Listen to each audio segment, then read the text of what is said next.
Olá, seja bem-vindo. Eu sou Eric Módulo e esse é um programa muito interessante que eu quero te convidar para que você entenda um pouco mais sobre tudo que está acontecendo na nossa igreja em relação à liturgia. Pois é, hoje é Sexta-feira Santa, a gente vai fazer um programa sobre catequese da Sexta-feira Santa e vamos mergulhar nesse tema riquíssimo para a nossa fé católica. Temos um convidado importante aqui hoje, o primeiro deles é o Padre Nilson Mota. Em 1996 ingressou no Seminário São José, na Diocese de Osasco, aqui em São Paulo, onde ele estudou filosofia e também teologia. É sacerdote há 9 anos. Ele dedica sua vida sacerdotal a serviço dos meios de comunicação. Trabalha aqui mesmo na Rede Século XXI, apresentando o programa Você Pode Ser Feliz, todas as terças-feiras. Ele é cantor, pregador, também é escritor, autor do livro A Igreja Corpo Místico de Cristo, que você está vendo aí na sua tela. Padre Nilson pertence à Diocese de Osasco. Olá, Padre Nilson, bem-vindo. Olá, Eric. Obrigado pelo convite e vamos juntos falar sobre esse momento importante da vida da igreja. Vamos lá. E aqui conosco também o Evaristo de Miranda, que é agrônomo, mestre e doutor em ecologia, é pesquisador da Embrapa, autor de mais de 30 livros de diversos temas, entre eles agricultura, escreveu também sobre história, espiritualidade, judaísmo, cristianismo, e é estudioso do hebraico, colabora também com órgãos de mídia escrita e televisiva. É diretor do Instituto Ciência e Fé de Curitiba. Bem-vindo. Obrigado pelo convite, viu? Vamos lá, gente. Bom, a gente está na Sexta-feira Santa. O clima na Sexta-feira Santa, para começo de conversa, ele precisa ser um clima de velório? É para ser assim, padre, ou não? Olha só, tradicionalmente, o que a gente vive na Sexta-feira Santa beira o clima de velório, sim. Afinal de contas, é uma rememorização do sacrifício redentor de Cristo na cruz, que é envolvido com sofrimento, com dor, com muita lamentação. Então é comum que se tenha esse clima, inclusive envolvido por uma atmosfera silenciosa, como se a igreja estivesse se fechando para descer a sepultura com Jesus. Essa é mais ou menos a ideia que caminha com a gente na Sexta-feira Santa. Evaristo, você acha que com o passar do tempo as pessoas foram deixando um pouco esse senso do sagrado, vamos dizer assim, da Semana Santa? Antigamente a Semana Santa era vivida com mais respeito do que hoje, na sua opinião? Bom, acho que ninguém pode negar isso, né? É um fato de sociedade, né? A dessacralização. Mas uma outra maneira de falar é falar de profanação, né? De tornar as coisas profanas, né? Tem gente que só está preocupado com o feriado na praia, né? Aproveitar da Páscoa para viajar, né? Outros estão preocupados com a comida que vão fazer, mas mesmo assim uma grande multidão, né, de fiéis, principalmente católicos, mas também cristãos, né, rememoram esse mistério que é a morte de um Deus que se fez homem, né? E a gente revivencia isso. Para nós, Jesus realmente está morrendo, né? Ali, de novo. A gente vive isso de novo. Não é só assim, como um livro de história que no 7 de setembro fala, hoje a gente lembra a independência do Brasil, 7 de setembro, mas não está acontecendo ali, né? O 7 de setembro, o 15 de novembro não está acontecendo. Mas para nós, isso está acontecendo ali. Nós estamos vivendo isso de novo. Olha só, essa semana é a semana da liturgia mais importante do calendário litúrgico, não é isso, padre? Sem dúvida. E o que é Tríduo Pascal? A gente está no meio dele, é isso mesmo? Primeiro que esse Tríduo Pascal é o coração do ano litúrgico. Para a nossa tradição católica é o momento mais importante, é o coração do ano que depois como que ilumina todas as liturgias que irão acontecer durante o ano. A sexta-feira, ela está intimamente ligada com aquilo que começou na quinta-feira à noite com a ceia do Senhor, mas nós estamos começando o Tríduo Pascal, que vai desembocar depois naquele momento sublime de celebrar a vigília pascal, já com os olhos fixos na ressurreição de Nosso Senhor. Quer dizer que quem participou ontem da missa, ao final da celebração, aconteceu uma coisa que não acontece em toda a missa.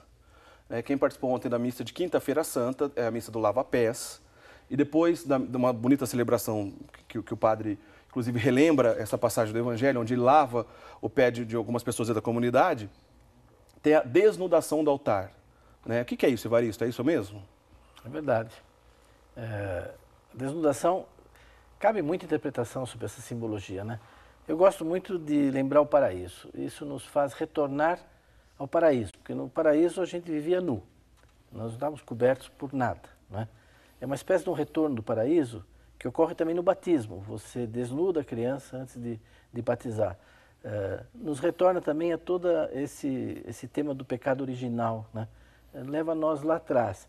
O foco todo agora não é em santo, não é em exemplos, em pessoas que seguiram, que foram para nós imagem de Cristo. Não, o foco agora é Cristo e o que está ocorrendo ali na Páscoa, é a Páscoa, né? Eu acho que nisso a gente sai desse foco, enfim, coloca o foco em Jesus Cristo. Bom, e quem participou da missa ontem percebeu que após a desnudação do altar, algumas comunidades têm o costume de fazer um momento de adoração, porém assim, de maneira discreta, né? Faz um momento de adoração ao Santíssimo Sacramento e depois igreja vazia. E, Padre Nilson, hoje, Sexta-feira Santa, é possível em alguma igreja do mundo alguém encontrar a celebração de uma missa? Não. O que acontece é que no final da missa da Quinta-feira Santa, houve um momento quase que a igreja é trancada, né? O Santíssimo Sacramento, a reserva eucarística é retirado da igreja, colocado numa capela ao lado, chamada a transladação do Santíssimo Sacramento.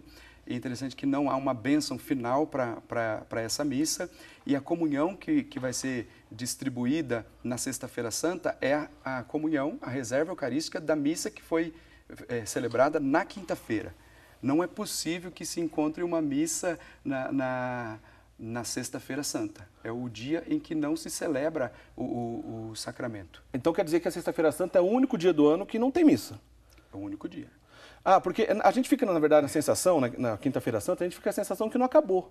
É porque não acabou mesmo, né, Evaristo? De certa forma, não acabou a celebração, só é um início de uma etapa que a gente vai viver. Agora, Evaristo, me diz uma coisa. O Evaristo, eu disse aqui no começo, que escreveu vários livros. Um dos seus livros, chamado Guia de Curiosidades Católicas. Isso. Não é isso que está aí com você? Tá aqui. E aí tem um monte de assunto interessante nesse Guia de Curiosidades Católicas. E eu sei que, entre outras coisas, você fala um pouco também sobre datas, algumas datas, e como é que a gente se chega nessas datas baseado na nossa cultura ocidental, que foi muito influenciada pela religiosidade, principalmente pelo catolicismo. Queria que você explicasse para a gente, por que a Páscoa, cada ano, ela cai numa data diferente? Como que é calculado? Como é que é feito e se chega num número, então, para isso? Todos os povos ali do chamado Crescente Fértil, daquela região, eles tinham uma celebração em março ligada à primavera, quer dizer, à volta da fertilidade, à volta da vida, etc., né? Os judeus adotaram também essa referência para a Páscoa judaica. No caso da Igreja Católica, a partir de um certo momento, nós fixamos claramente a regra para se definir quando vai ser a Páscoa. Então, no dia 22 de março, é dia de equinócio. Isso é um fenômeno astronômico.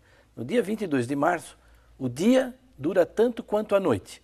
O dia dura 12 horas, a noite 12 horas. No 22 de março, o dia dura 12 horas no Brasil, na Argentina, na China, nos Estados Unidos, no Polo Norte, no planeta inteiro. É dia de equinócio, equinox, quer dizer, igual noite, dia igual noite. O domingo de Páscoa é o primeiro domingo depois da primeira lua cheia, depois do equinócio. Vamos supor que o dia 23 seja lua cheia e seja domingo. Bom, então vai ser o domingo de Páscoa. Entendi. E aí o carnaval vai ser muito cedo, porque é isso que fixa o carnaval. 40 dias antes a gente vai fixar a quaresma. Entendi. Né? Então é simples, a regra é essa. Né? 22 é o equinócio, primeiro domingo, depois da primeira lua cheia. Essa é a regra. E daí se mede Pentecostes e aí... Aí regula todo ano litúrgico, como disse o padre aqui, o coração dele é a Páscoa. Ela determina tudo isso. É uma festa móvel, né? Às vezes tem empresário do Rio que não gosta, se o carnaval é muito cedo, etc. Mas não são esses os critérios que a gente usa, né, na igreja. Porque o próprio carnaval, a gente pode dizer que essa festa, como a gente conhece hoje do carnaval, teve influência também na nossa cultura católica? Mas totalmente, né? Totalmente, quer dizer, a quaresma é exatamente isso. Ela começa na quarta-feira e esses festejos do carnaval, onde ainda vale a carne, né? Carne vale a carne ainda. A partir daí não valia mais a carne, né? Quer dizer, a gente entra num período de jejum, de abstinência, né? Bom, o assunto de hoje é Sexta-feira Santa, mas já que a gente entrou no carnaval, nesse caso a micareta também tem a ver com essa história aí. Tem. Como é que a micareta entra nessa história? Eu só queria, se permitisse, agregar uma coisa para as pessoas, Sim. Ou seja, a Páscoa, o domingo de Páscoa mais cedo que pode acontecer é dia 22 de março. certo? Porque se nesse dia for lua cheia, for domingo, é o dia do equinócio, vai ser domingo de Páscoa. E o mais tardio que pode ocorrer, porque nós temos uma lua cheia a cada 28 dias, é 25 de abril. A gente pode ter uma Páscoa no dia 25 de abril, ser domingo de Páscoa. Então, o domingo de Páscoa, ele flutua entre 23 de março até 25 de abril. Mas você estava perguntando sobre a micareta. A gente acabou chegando na micareta. Pois é, a micareta é um termo que vem do francês, que quer dizer mi-carême, meia quaresma. A quaresma era muito, assim, seriamente levada no passado, né? Na Idade Média, tudo, pessoal, abstinência de carne, mas abstinência de ovos, abstinência de proteína animal, era uma coisa muito rigorosa, com mortificações, tudo isso. E em pleno inverno, também na Europa, né? Um período de dias curtos, de muito frio, né?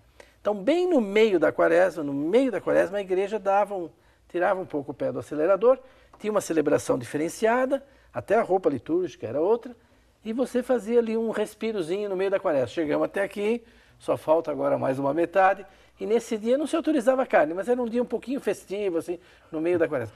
E esse mi-carême, essa festa pós-carnaval, fora de época, não é? Ela existe ainda no Canadá, ela existe em Portugal, existe a tradição da micareta. Agora, na Bahia, a micareta já virou uma coisa assim, saiu um pouquinho, generalizada. Tem muito a ver com quaresma. Outro dia eu expliquei num programa da Regina Casé para o chiclete com banana, para o rapaz que vive de micareta. Eu falei, você está devendo um dízimo para a igreja sobre isso, né? Mas ele não sabia. Né? Não sabia. Interessante. Olha só, o programa de hoje, além dessas informações interessantes, tem muitas outras. Nós começamos falando de Semana Santa. Hoje é Sexta-feira Santa, a gente tem muito o que falar sobre isso ainda. Olha, não sai daí, a gente volta já. Espero vocês. Aguardem. Os judeus têm nos seus livros de fé, na Bíblia, no 5º livro de Moisés, Deuteronômio, no capítulo 21, uma afirmação que para os judeus era a questão de fé. Se alguém morre pendurado no madeiro, este não é mais um judeu. Este é rejeitado por Deus, é maldito por Deus. Nunca se entendia bem esta frase. No Deuteronômio 21, versículos 22 e 23. E os judeus sabem esta frase terrível. Por isso, quando Pilatos dizia, podeis matá-lo, eles dizem, não. Só os romanos podem crucificar alguém. Nós queremos que ele seja pendurado no madeiro. Para todo mundo ver, este aqui não é mais de Deus. Este é maldito por Deus, excluído por Deus. Ninguém mais vai nem mencionar o nome de Jesus, porque não se pode falar de um maldito de Deus. E por isso eles insistiram, crucifica-o, crucifica-o. E Pilatos fez esta injustiça total que crucificou. Assim, ele está pendurado na cruz como maldito de Deus. Ele que só quer ser e só pode ser a bênção de Deus sobre este mundo. Como ele pode ser a maldição de Deus? Não pode. Os judeus não entendem. Ele vai quebrar essa maldição a partir de dentro. A partir de sua santidade, sua pureza divina, ele vai quebrá-la. São Paulo dirá um dia, na carta aos Gálatas, capítulo 3, versículo 13, a maldição de todos os pecados do mundo caiu sobre ele. Ele tomou sobre si a maldição para quebrar a maldição e fazer dela a bendição divina.